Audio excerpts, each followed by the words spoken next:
Hello friends, myself Mohit Rao. Welcome to my YouTube channel AIMS Nursing Notes.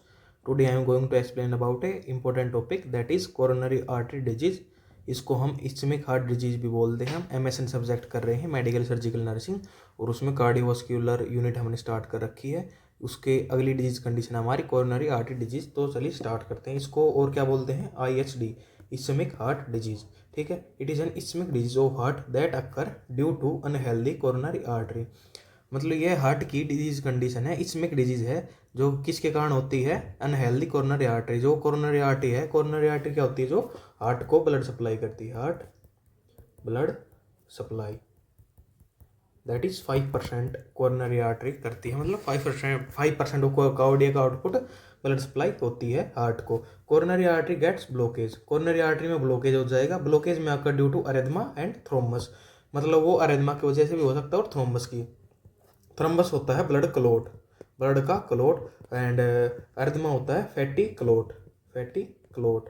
ठीक है, इसके types क्या क्या होते हैं? कोरोनरी आर्टरी डिजीज के क्या टाइप्स होते हैं? पहले हमारा कोरोनरी अर्थरोस्क्लेरोसिस। ठीक है, अब ये क्या होता है? In this condition when coronary artery gets अरेथमा deposition of fatty plug in its wall, मतलब जब कोरोनरी आर्टरी में फैटी प्लग की डिपोजिशन हो जाए, उसे मतलब अरेथमा की डिपोजिशन हो जाए। अरेथमा क्या होता है? Deposition of fatty plug in its wall. Coronary artery में अरेथमा डिपोजिट होने की वजह से ये कंडीशन हो जाती है। Client is asymptomatic with this condition, मतलब कोरोनरी अर्थरोस्क्लेरोसिस में जो हमारा पेशेंट होता है वो एसिम्टोमेटिक होता है। अरेथमा फॉर्म्स ड्यू टू हाइपरलिपिडीमिया और डिसलिपिडीमिया। हाइपरलिपिडीमिया तो होता है इंक्रीज लिपिड, एंड डिसलिपिडीमिया होता है अबनॉर्मल लिपिड, अबनॉर्मल लिपिड ये होता है हमारा, इससे वजह से अरेथमा फॉर्म होता है। अगली डिजीज कंडीशन है हमारी एंजाइना पेक्टोरिस। ये बहुत ही important disease condition angina pectoris, जिसको हम मेनली चेस्ट पेन के नाम से भी जानते हैं। Imbalance between oxygen demand and oxygen supply to the myocardium. जो हार्ट की मेन लेयर होती है, मिडल लेयर होती है मायोकार्डियम, उसके अंदर इम्बैलेंस हो जाता है किस किस में? O2 की डिमांड में, ऑक्सीजन की डिमांड में और ऑक्सीजन की सप्लाई में, which will leads to anaerobic respiration. जब हमारे बॉडी किसी टिश्यू के पास अगर ऑक्सीजन नहीं पहुंचेगी रेस्पिरेशन के लिए, तो वो एनारोबिक रेस्पिरेशन स्टार्ट कर देगा वो टिश्यू इन मायोकार्डियम। मायोकार्डियम में एनारोबिक रेस्पिरेशन स्टार्ट हो जाएगा, which cause deposition of lactic acid which lead to chest pain. उसकी वजह से लैक्टिक एसिड का डिपोजिशन होने लग जाएगा और चेस्ट पेन कोज हो जाएगा। मतलब चेस्ट पेन क्यों होता है? क्योंकि लैक्टिक एसिड एक्यूमुलेट होता है। एक्यूमुलेट वो क्यों होता है? Due to anaerobic respiration. Anaerobic respiration क्यों करता है मायोकार्डियम? क्योंकि उसमें ऑक्सीजन डिमांड और ऑक्सीजन सप्लाई में इम्बैलेंस हो जाता है। अब जैसे ऑक्सीजन डिमांड इंक्रीज होगी, लेकिन इस डिजीज कंडीशन में O2 सप्लाई डिक्रीज है, डिमांड इंक्रीज है, सप्लाई डिक्रीज है, तो इस्चीमिया होगा। इस्चीमिया से oxygen decrease, nutrient decrease and metabolic waste increase हो जाएगा एंड पेन स्टार्ट हो जाएगा। अब इसके टाइप्स आते हैं भाई, टाइप्स क्या होते हैं एंजाइना के? पहला है हमारा स्टेबल एंजाइना। स्टेबल एंजाइना में in this type of angina pain occurs during the exertion, मतलब इस टाइप के एंजाइना पेक्टोरिस में, स्टेबल एंजाइना पेक्टोरिस में पेन जब हम एक्सरशन करते हैं, मतलब कोई एक्सरसाइज करते हैं या फिर पेशेंट पेन में है, एक्सरसाइज कर रहा है, कुछ वर्कआउट कर रहा है, तो उस दौरान ये स्टेबल एंजाइना अराइज हो जाता है। Angina stable when client is stable, लेकिन जब क्लाइंट स्टेबल हो जाएगा, मतलब क्लाइंट रेस्टिंग कंडीशन में है, तो एंजाइना भी रेस्टिंग कंडीशन में आ जाएगा, कोई प्रॉब्लम क्रिएट नहीं करेगा। Pain relieved by rest and NTG, जब हम पेशेंट को रेस्ट प्रोवाइड करेंगे या फिर नाइट्रोग्लिसरीन, जो कि हमारी नाइट्रोग्लिसरीन जो हमारे पेटेंट वेजो डायलेटर है, वेजो डायलेटर है, इसको देने से पेशेंट में जो हमारे वो सिम्टम्स है वो रिलीव हो जाएंगे। अगला आता है हमारा अनस्टेबल एंजाइना। अनस्टेबल एंजाइना क्या होता है? In this type of angina pain occurs in chest which is not related to exertion, मतलब ये एक्सर्शन से रिलेटेड नहीं होता, तब पेन होता है वो unstable angina. Pain can occur at resting period, ये रेस्टिंग पीरियड में भी पेन हो सकता है। Pain not relieved with rest and NTG, मतलब अगर हम पेशेंट को रेस्ट और एंटीजी प्रोवाइड करेंगे तब भी पेन रिलीव नहीं होगा। Also known as pre infarctional angina, उसको हम प्री इन्फाक्शनल एंजाइना भी बोलते हैं, अनस्टेबल एंजाइना को। अब अगला आता हमारा वेरिएंट एंजाइना, स्पास्टिक और प्रीमेट्जल एंजाइना। ठीक है, in this condition angina occurs due to vasospasm of coronary artery. इस टाइप के ऑफ एंजाइना में क्या होता है? जो कोरोनरी आर्टरी थी हमारी, उसमें वेजोस्पाज्म होने लग जाता है। This spasm will lead to ischaemia, इस स्पाज्म के कारण इस्चीमिया होगा। No, it is not related to exertion and pain is relieved by potent vasodilator NTG, ये भी एंटीजी से रिजोल्व हो जाएगा क्योंकि स्पाज्म हो रहा था कोरोनरी आर्टरी का। तो जो वेजोडायलेटर हमारे एंटीजी है नाइट्रोग्लिसरीन, ये वेजो डायलेटर है, ये इसको जो स्पाज्म को खोल देगी और ब्लड सप्लाई आराम से हो जाएगी, तो पेन भी सबसाइड हो जाएगा। अगला टाइप ऑफ एंजाइना हमारा साइलेंट एंजाइना या फिर नोक्चुरल एंजाइना। नोक्चुरल होता है हमेशा नाइट से रिलेटेड, ठीक है। This type of angina is mainly occurs at midnight. ये 2 से 3 बजे, जो रात के 2 से 3 बजे हुए होते हैं, तब ये एंजाइना होता है। क्लाइंट इज एसिम्प्टोमेटिक, मतलब इसका नाम ही साइलेंट इसलिए पड़ा क्योंकि क्लाइंट में कोई सिम्टम्स नहीं होते, इसलिए इसको साइलेंट एंजाइना भी बोलते हैं। Mostly seen in client with diabetes. जिस पर्सन में डायबिटिक की कंडीशन होती है उस केस में साइलेंट एंजाइना या फिर नोक्चुरल एंजाइना होने के चांसेस बहुत ज़्यादा बढ़ जाते हैं। अब इसके रिस्क फैक्टर कौन कौन से हैं? जो हाइपरटेंशन में है ना वही इसके हैं। उसमें कौन कौन से थे? Non modify and modify. Non modify में कौन कौन से थे? Age, sex, gender, race. Modifiable में भाई ओबेसिटी, लिपिड, ठीक है, ऐसे करके जो भी था हमारे, थायराइड का कोई प्रॉब्लम हो वो। अब क्लिनिकल मैनिफेस्टेशन आती है, वो क्या होती है? पहली हमारी एक्यूट पेन, चेस्ट पेन, या तो हैवीनेस इन चेस्ट, चेस्ट में हैवीनेस हो जाना। पाल्पिटेशन, पेशेंट को पाल्पिटेशन होगा, मतलब स्वीटिंग होगी, हार्ट बीट खुद को फील होगी, स्वीटिंग हो जाएगा। डाइफोरेसिस मतलब एक्सेसिव स्वेटिंग, पेशेंट रेस्टलेसनेस हो जाएगा। फीलिंग ऑफ डूम, मतलब भाई मृत्यु फीलिंग, ऐसा लगेगा कि भाई पेशेंट मर गया है। Nausea and vomiting, skin cool हो जाएगी, क्लैमी हो जाएगी। Tachypnoea, increase depth of the respiration. Dyspnoea, difficulty in breathing, ठीक है। डायग्नोस कैसे करेंगे? हिस्ट्री कलेक्शन है, फिजिकल एग्जामिनेशन, ईसीजी करेंगे हम उसकी, ट्रेडमिल टेस्ट करेंगे। मतलब ट्रेडमिल टेस्ट क्या होता है? ECG with activity. जब एक्टिविटी करते करते हम पेशेंट की ईसीजी लेते हैं, उसे ट्रेडमिल टेस्ट कहते हैं। Use to diagnose stable angina. क्योंकि स्टेबल एंजाइना में अगर हम एक्टिविटी कर रहे थे, एक्सरसाइज कर रहे थे, उसमें एंजाइना हो रहा था, स्टेबल टाइप का एंजाइना, तो उसको डायग्नोस करने के लिए हम ट्रेडमिल टेस्ट करेंगे। उसके बाद Holter monitoring use to diagnose silent angina. जो हमारा साइलेंट एंजाइना था उसमें एसिम्टोमेटिक, मतलब वो सिम्टम्स नहीं आ रहा था। और होल्टर मॉनिटरिंग क्या करता है? कार्डियक रिदम को असेस करता है। असेस कार्डियक रिदम 24 आवर्स, मतलब एक टाइप की मशीन होता है जो पेशेंट की बॉडी पर लगा दी जाती है। ये 24 आवर्स के लिए कार्डियक रिदम को असेस करती है। Holter monitoring to diagnose silent angina. अब लैब टेस्ट में कौन कौन से कार्डियक मार्कर होते हैं ना हमारे, जो मायोग्लोबिन, CPK-MB, ट्रोपोनिन T और ट्रोपोनिन I एंड LDH, ये नॉर्मल होते हैं। ये हमें याद रखना है in the case of angina pectoris, ठीक है। अब इसका मैनेजमेंट क्या है? मैनेजमेंट की ट्रिक है सोना क्या होता है? स्टेटिन्स में क्या है? एंटीलिपिड एजेंट्स, जो एट्रोस्टेटिन, रोजुआस्टेटिन एंड सिमुआस्टेटिन, ये हमारे स्टेटिन्स हो गए। एंटीलिपिड जो लिपिड के फैट को डिक्रीज करेंगे, मतलब लिपिड के प्लग को डिक्रीज करेंगे और पेशेंट का ब्लड सप्लाई ज़्यादा बढ़ जाएगी, जिससे पेन रिलीव हो जाएगा। O से ऑक्सीजन थेरेपी देंगे उसको। N से नाइट्रेट्स में क्या देंगे? मेनली हम NTG देते हैं, और उसके साथ आइसोसोर्बाइड नाइट्रेट एंड आइसोसोर्बाइड ट्राइनाइट्रेट देते हैं। ये NTG हमारी ड्रग ऑफ चॉइस होती है एंजाइना पेक्टोरिस की, जो कि सबलिंगुअल मेनली दी जाती है। फर्स्ट सबलिंगुअल दी जाती है 5-5 मिनट के गैप के ऊपर, ये हमने पहले पढ़ रखा है। अब N से हमारा नाइट्रेट्स हो, A से हो गया हमारा एंटीप्लेटलेट एजेंट, जो कि हमारा है एस्प्रिन, ठीक है। एस्प्रिन हमारा एंटीप्लेटलेट एजेंट है। अब NTG पढ़ते हैं। NTG क्योंकि इसमें से क्वेश्चन आते रहते हैं। NTG क्या है? It is A potent vasodilator, ये एक वेजोडाइलेटर है। It helps in dilation of blood vessels so that improve myocardial perfusion. ये मतलब ब्लड वेसल्स को डायलेट करता है, जिससे मायोकार्डियल परफ्यूजन इंप्रूव हो जाता है। इसके साइड इफेक्ट्स क्या क्या है? एक तो हेडेक है, जो कि मोस्ट कॉमन है हमारा। डिजीनेस में क्या क्या हो जाएगा? मतलब चक्रियाना, risk of fall and avoid sudden change of posture. जब पोस्चर का सडन चेंज होगा तो मतलब डिजीनेस की वजह से को प्रिवेंट करने के लिए हमें सडन चेंज ऑफ पोस्चर को अवॉइड करना है। अब इसमें नर्सिंग केयर क्या होती है? NTG देते वक्त उसमें drug should be given sublingual only. इसको हम सबलिंगुअल रूट से देते हैं, मतलब जीभ के नीचे। Drug should protect from light. ये फोटोसेंसिटिव ड्रग होती है, फोटोसेंसिटिव ये हमारी ड्रग होती है, तो इसको सनलाइट से प्रिवेंट करते हैं। Drug have near expiry only 6 month, इसकी ओनली 6 मंथ की वैलिडिटी होती है, एक्सपायरी डेट होती है। NTG पैच आता है, फिर एक इसको डायरेक्ट स्किन पर अप्लाई करते हैं। ग्लव्स हैंड का यूज़ करते हैं। Patch apply non hairy area पर हम पैच को अप्लाई करते हैं। Patch should be above waist near chest area पर हमारा ये पैच होना चाहिए। Never use razor to remove hair, razor का हम कभी भी यूज़ नहीं करेंगे। यूज ट्रिमर या फिर जीरो क्लिपर मशीन का हम यूज़ करेंगे to remove the hairs. NTG tablet should taken when chest pain occurs. जब चेस्ट पेन स्टार्ट हो गया, सबलिंगुअली हम NTG की टैबलेट लेंगे 5 मिनट के लिए हम वेट करेंगे, फिर रिपीट 1 टैबलेट, एक टैबलेट फिर लेंगे। इफ पेन नोट रिजोल्व, अगर पेन साइड नहीं हुआ तो फिर से 5 मिनट का वेट करेंगे, देन रिपीट फिर से एक tablet. If pain not relieved and refer to the further management, ठीक है। फिर फर्दर मैनेजमेंट के लिए हम रेफर कर देंगे। 3 बार हम दवाई देंगे 5-5 मिनट के गैप के ऊपर। ये थी हमारी एंजाइना पेक्टोरिस, ठीक है, एंजाइना पेक्टोरिस की डिजीज कंडीशन, जो कि हमारी CAD है, कोरोनरी आर्टरी डिजीज, जिसमें एंजाइना पेक्टोरिस पहले हमने पढ़ा अर्थरोस्क्लेरोसिस, उसके बाद हमने पढ़ी एंजाइना पेक्टोरिस। एंजाइना पेक्टोरिस में क्या क्या पढ़ा है हमने, एक बार दोबारा से देख लेते हैं। एंजाइना पेक्टोरिस में हमने पढ़े है पहले इसका इंट्रोडक्शन, फिर इसके type, stable, unstable, variant and silent angina, उसके बाद रिस्क फैक्टर, उसके बाद क्लिनिकल मैनिफेस्टेशंस, फिर डायग्नोस कैसे करेंगे इसको, उसके बाद मैनेजमेंट, वो थी हमारी ट्रिक्सोना, एसिस्टेटिन, O से ऑक्सीजन, N से नाइट्रेट्स, A से antiplatelet agents that is aspirin, and NTG is a potent vasodilator. ये हमने NTG के बारे में पढ़ा है। भाई इसके साइड इफेक्ट क्या होते हैं, नर्सिंग केयर क्या होती है अगर हम NTG दे रहे हैं किसी पेशेंट में। उसके बाद आती है हमारी अगली कंडीशन मायोकार्डियल इन्फार्क्शन, ये भी हमारी कोरोनरी आर्टरी डिजीज है।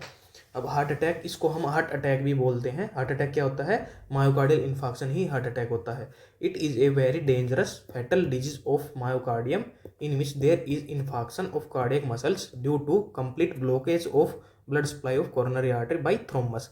मतलब थ्रोम्बस की वजह से, जब कोरोनरी आर्टरी की कंप्लीट, कोरोनरी आर्टरी में कंप्लीट थ्रोम्बस बनने की वजह से जो मायोकार्डियम की जो ब्लड सप्लाई थी वो कंप्लीट ब्लॉक हो जाएगी, तो उससे इन्फार्क्शन की कंडीशन हो जाएगी। उस कंडीशन को हम मायोकार्डियल इन्फार्क्शन बोलते हैं या फिर हार्ट अटैक बोलते हैं। मतलब मेन मतलब इसका ये है, आप बेसिक से समझे तो, जो हमारी कोरोनरी आर्टरी जो हमारे हार्ट को ब्लड सप्लाई दे रही थी उसमें थ्रोम्बस बन जाएगा, जिसकी वजह से उसकी ब्लड सप्लाई कंप्लीट ब्लॉक हो जाएगी कार्डियक मसल को। अब इसके कोजेज कौन कौन से हैं, पहला मेन कोज है, मतलब मोस्ट मेन कोज यही है, main cause is thrombus. Thrombus बन गया तो मायोकार्डियल इन्फार्क्शन हो जाएगा। अब साइड क्या होती है, एंटीरियर वॉल होता है मायोकार्डियम, एंटीरियर वॉल पर मायोकार्डियम की एंटीरियर वॉल जो हमारी होती है उसके ऊपर ये थ्रोम्बस होता है।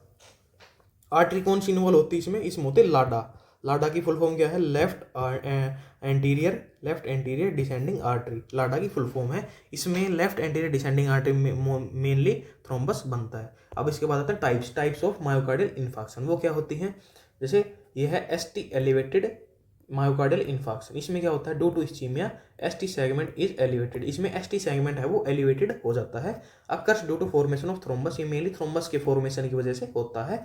Use thrombolytic agents to treatment, हम इसमें थ्रोम्बोलाइटिक्स एजेंट्स का हम यूज करते हैं टू ट्रीट दिस कंडीशन। मतलब अगर थ्रोम्बस बन गया तो उसको रिजोल्व करने के लिए हम थ्रोम्बोलाइटिक एजेंट्स का यूज करते हैं। कितनी देर में, अगर 3 घंटे के अंदर, 3 घंटे चलो वो तो स्ट्रोक का वो था, इसमें थ्रोम्बोलाइटिक्स एजेंट का यूज करते हैं सूरत, मतलब streptokinase, urokinase, reteplase, alteplase and टेलीप्लेज।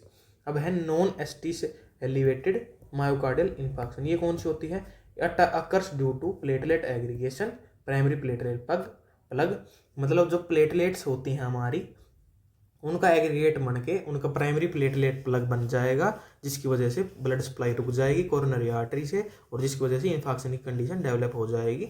Only antiplatelet agents is use to treat this condition. इसका एग्जांपल है एस्प्रिन। एस्प्रिन हमारा एंटी प्लेटलेट एजेंट है, जिसका सॉल्ट नेम है एसिटाइल सैलिसिलिक एसिड, ASA भी हम इसको बोलते हैं। Mostly seen in females, mostly females में सीन होता है non ST elevated myocardial infarction.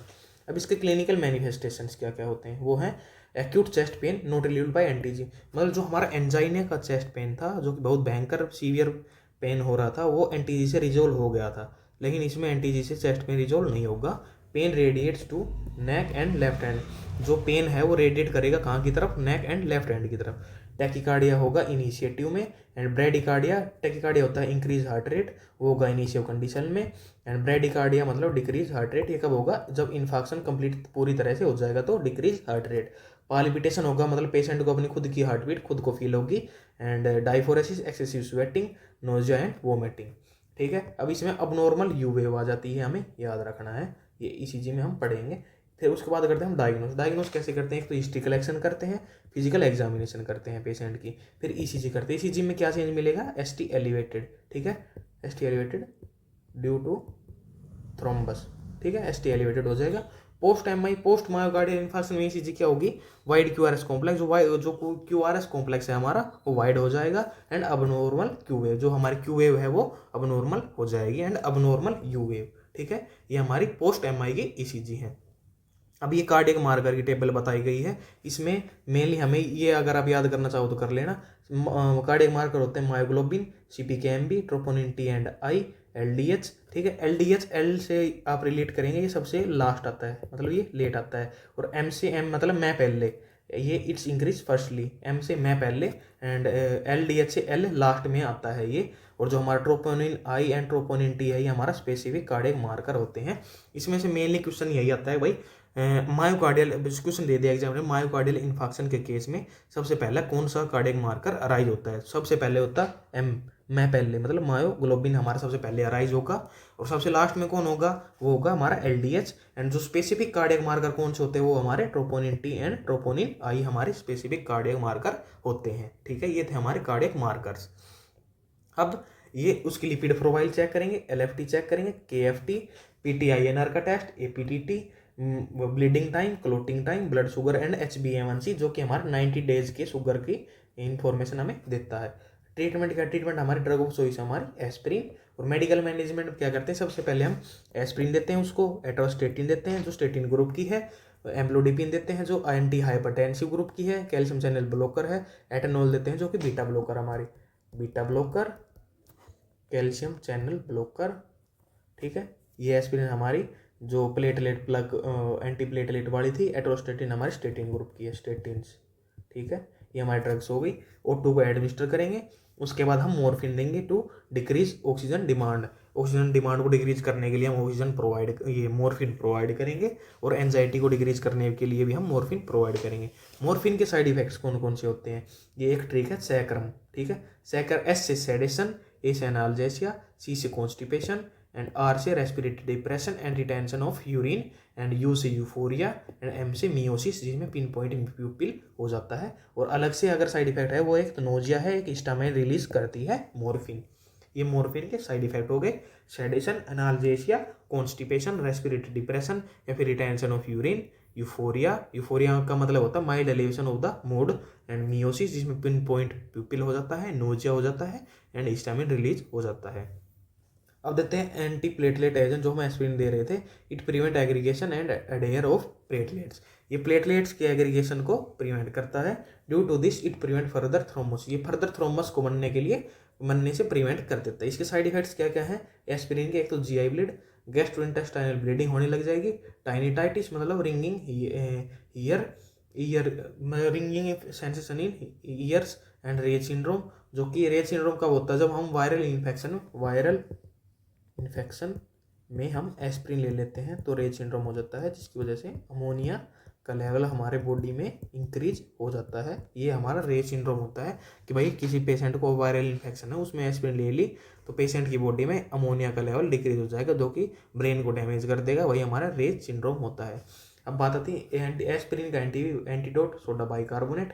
Aspirin का टेस्ट करते हैं हम, ब्लड जो हमारा ब्लीडिंग टाइम वो इंक्रीज हो जाता है। और before surgery stop before 7 days of surgery, surgery के 7 दिन पहले हम एस्पिरिन को बंद करते हैं। ये वैसे स्पेसिफिक नोट है, इस टॉपिक से रिलेटेड नहीं है। अब स्टेटिन ग्रुप में हम एंटीलिपिड दे रहे थे, कौन कौन सी? एट्रोवास्टेटिन है, रोजुवास्टेटिन। और साइड इफेक्ट इसका क्या है? रैप्डोमाइलिसिस मतलब मसल पेन इसका साइड इफेक्ट है। हम भाई कैल्शियम चैनल ब्लॉक कर देते हैं, एंटी हाइपरटेंसिव जैसे एम्लोडिपिन, निफेडिपिन, बीटा ब्लॉक कर देते हैं, एटेनोल, प्रोपेनोल, एंटीजी देते हैं, नाइट्रोग्लिसरीन, टीपीएच देते हैं, tissue plasminogen activators. It help in activation of plasminogen, ये प्लाज्मिनोजम के एक्टिवेशन में हेल्प करता है। प्लाज्मिनोजम कन्वर्ट होगा प्लाज्मिन में, जो कि कटर होता है, थ्रोम्बोलाइटिक एक्शन इसका होता है। एग्जाम्पल क्या क्या है? स्ट्रेप्टोकाइनेज एंड यूरोकाइनेज मतलब सूरत, streptokinase, urokinase, reteplase, alteplase and tenecteplase. Side effects क्या कहें इसके? एक तो सीवियर ब्लीडिंग, एपिस्टैक्सिस हो सकता है मतलब नोज ब्लीडिंग, हिमैटूरिया मतलब यूरिन में ब्लड आना, इंट्राक्रेनियल हेमरेज मतलब जो हमारे क्रेनियम में हेमरेज हो जाना। अब सर्जिकल प्रोसीजर क्या है to treat the myocardial infection? That is angiography and PTCA. Angiography क्या होती है? कार्डियक कैथेटराइजेशन होती है एंजियोग्राफी। अब इसमें नर्सिंग केयर क्या होती है? पोस्ट कैथेटराइजेशन नर्सिंग केयर होती है। हम सबसे पहले असेस फॉर हेमरेज के लिए असेस करते हैं। कैसे? अगर पेशेंट में अगर हेमरेज हो रहा है तो क्या करेंगे हम? डायरेक्ट प्रेशर अप्लाई करेंगे प्रेशर ड्रेसिंग करेंगे, उसमें वाइटल साइंस को असेस करेंगे, अगर हाइपोटेंशन हो गया हो किसी के पेशेंट को या फिर हार्ट रेट इंक्रीज हो रही हो। असेस फॉर थ्रोम्बोसिस, थ्रोम्बस के लिए असेस करेंगे, कैसे करेंगे, असेस डिस्टल पल्स, जो हमारी पेडल पल्स होती है उस पैर में होती है ये, इसको असेस करते हैं भाई ब्लड सप्लाई आराम से प्रॉपर हो रही है नहीं हो रही। पोजीशन कौन सी प्रोवाइड करते हैं, low Fowler position, head of the bed raised up to 30 degree, 30 degree के एंगल पर हम हेड ऑफ बेड एलिवेट करके रखते हैं, उसे हम लो फोल्डर पोजीशन भी बोलते हैं। अवॉइड एम्बुलेशन फॉर 24 आवर्स, अगर फीमोरल कैथेटराइजेशन हुआ है उसमें तो हम एम्बुलेशन को अवॉइड करते हैं फॉर 24 आवर्स। अब CABG क्या होता है, अगला हमारा सर्जिकल प्रोसीजर है टू ट्रीट मायोकार्डियल इन्फार्क्शन। क्या होता है ये, कोरोनरी आर्टरी बाईपास ग्राफ्टिंग, ये हमारी होती है। नर्सिंग केयर इसमें क्या होती है, मतलब इसमें कई एग्जामिनर आपको कभी ये नहीं पूछे भाई CABG क्या होती है, इसमें मेनली हमसे ये पूछते भाई आपकी नर्सिंग केयर क्या है, क्योंकि हम नर्सिंग के स्टूडेंट्स हैं तो हमें नर्सिंग केयर पूछी जाती है मेनली एग्जाम्स में, कम्पिटिटिव एग्जाम्स में भी और थ्योरेटिकल एग्जाम में भी, जो हमारे उसमें BSc नर्सिंग में हमारे होते हैं उनमें भी। तो हमारे से CABG नहीं पूछे, उससे नर्सिंग केयर पूछेंगे। तो नर्सिंग केयर क्या है हमारी, भाई उसको बेड रेस्ट प्रोवाइड करेंगे, assess client for pedal edema, pedal edema के लिए असेस करेंगे, पल्मोनरी एडिमा के लिए असेस करेंगे पेशेंट को, लंग्स साउंड को अस्कल्टेट करेंगे जिससे हम पल्मोनरी एडिमा का जांच कर सकते हैं। वेट को डेली चेक करेंगे टू चेक फ्लूइड रिटेंशन को चेक करने के लिए हम डेली वेट चेक करेंगे। यूरिन आउटपुट चेक करेंगे, इनपुट आउटपुट चार्टिंग करेंगे, उसमें वाइटल साइंस चेक करेंगे। Post operative drug administration, post operative हमारी ड्रग एडमिनिस्ट्रेशन होती है, उसको ऑपरेट होने के बाद मतलब पोस्ट ऑप के पीरियड में हम उसको ड्रग एडमिनिस्टर करेंगे। अब कॉम्प्लिकेशन क्या होती है MI की, वो क्या होती है, कार्डियक डिसअरेथमिया हमारी मोस्ट कॉमन कॉम्प्लिकेशन होती है। डिसअरेथमिया कोई भी हो सकता है, जैसे ventricular tachycardia, ventricular fibrillation, atrial fibrillation, ये ऐसे करके कोई भी कार्डियक डिसअरेथमिया कोज हो सकता है due to complication of myocardial infarction. अब अगली कॉम्प्लिकेशन आती है हमारी ड्रेसलर सिंड्रोम। इसमें कौन कौन सी कंडीशन होती है, एक ट्रायड बनता है जिसमें पेरिकार्डाइटिस हो जाता है पेशेंट को, प्लूरल इफ्यूजन हो जाता है पेशेंट को, एंड पेरिकार्डियल इफ्यूजन भी हो जाता है इसमें। फिर कार्डियोजेनिक शॉक भी इसकी कॉम्प्लिकेशन, उसमें क्या होता है, हाइपोटेंशन हो जाता है, फिर टैकीकार्डिया एंड ओलिगूरिया, मतलब 400 ml इन 24 आवर्स यूरिन, 24 आवर्स यूरिन, ठीक है। हार्ट फेलियर हो सकता है, कार्डियक अरेस्ट आ सकता है, डेथ भी हो सकती है उस पेशेंट की, और डिप्रेशन हो जाता है क्योंकि उसमें होपलेसनेस, वर्थलेसनेस एंड हेल्पलेसनेस की फीलिंग आती है। तो ये था हमारे कोरोनरी आर्टरी डिजीज का टॉपिक, जिसमें हमने atherosclerosis, angina pectoris and myocardial infection के बारे में पढ़ा है। मायोकार्डियल इन्फेक्शन को एक बार दोबारा से देख लेते हैं क्योंकि बहुत ही इंपॉर्टेंट टॉपिक है, ये एग्जाम में बहुत ज़्यादा बार आता है। पहले हमने इंट्रोडक्शन पढ़ा कि भाई कोरोनरी आर्टरी कंप्लीट ब्लॉकेज हो जाती है ड्यू टू थ्रोम्बस, जिसकी वजह से मायोकार्डियम लेयर को के पास ब्लड सप्लाई नहीं पहुंच पाती, जिससे वो इन्फाक्शन की कंडीशन होने लग जाती है, उसको ही हम हार्ट अटैक भी बोलते हैं। इसके कोजेज हैं, एक तो मेन कोज है थ्रोम्बस का, कहाँ पे होती है, एंटीरियर वॉल ऑफ मायोकार्डियम में होती है। आर्टरी कौन सी है, लाडा आर्टरी है, left anterior descending artery. Types हैं इसके, ST segment elevated myocardial infarction and non ST segment elevated myocardial infarction. क्यों क्यों होता है ये हमने बता दिया।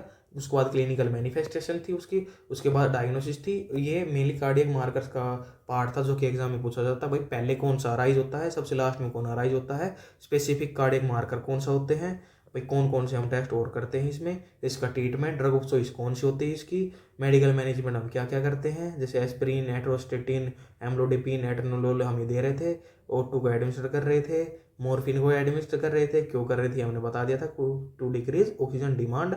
इसके साइड इफेक्ट बताए, जो हमारे सैक्रम हमारी ट्रिक है भाई, इसको साइड इफेक्ट को याद करने के लिए। नोजिया, हिस्टामिन रिलीज भी इसके साइड इफेक्ट है मॉर्फिन के। उसके बाद एस्पिरिन के बारे में पढ़ा, भाई कितने दिन पहले इसको स्टॉप करते हैं, कौन सा टेस्ट करते हैं, कौन सा इसका एंटीडोट होता है, कौन से इसके साइड इफेक्ट होते हैं। उसके बाद हमने स्टेटिन के बारे में पढ़ा, calcium channel blocker, beta blocker, NTG, TPAs भाई क्यों देते हैं, कैसे देते हैं। उसके बाद सर्जिकल ट्रीटमेंट, सर्जिकल में हमने पढ़ा angiography and PTCA, cardiac catheterization, उसमें नर्सिंग केयर पढ़ी, भाई हैमरेज हो रहा था हम क्या करेंगे, थ्रोम्बोसिस है उसको चेक करने के लिए क्या करेंगे, पोजीशन कौन सी प्रोवाइड करेंगे, एम्बुलेशन को अवॉइड करेंगे फॉर 24 आवर्स अगर फीमोरल कैथेटराइजेशन हुआ है तो। CABG प्रोसीजर करेंगे, वो क्या होता है, coronary artery bypass grafting. Nursing care क्या है इसमें, बेड रेस्ट प्रोवाइड करेंगे, बेटल एडिमा के लिए चेक करेंगे, और क्या क्या इनपुट आउटपुट चार्टिंग करेंगे, वेट चेक करेंगे डेली, पोस्ट ऑपरेटिव में ड्रग एडमिनिस्टर करेंगे। अब उसके बाद आती है कॉम्प्लिकेशन। कॉम्प्लिकेशन हमारी क्या होती हैं, इसकी कॉम्प्लिकेशन हमारे सबसे मोस्ट कॉमन होती है हमारे कार्डियक डिसअरेथमिया। उसके बाद होती है दूसरी ड्रेसलर सिंड्रोम, जिसमें कौन कौन सी होती हैं, पहली कंडीशन होती है पेरिकार्डाइटिस, दूसरी होती है हमारी प्लूरल इफ्यूजन एंड तीसरी होती है हमारी पेरिकार्डियल इफ्यूजन। ठीक है, पेरिकार्डिटाइस होता है इन्फ्लामेशन ऑफ द पेरिकार्डियम और layer of the heart. Pleural effusion होता है भाई फेफड़ों में पानी भर जाना, और पेरिकार्डियल इफ्यूजन होता है भाई लंग्स के अराउंड जो पेरिकार्डियल सैक था, स्पेस था, उसमें पानी भर जाना।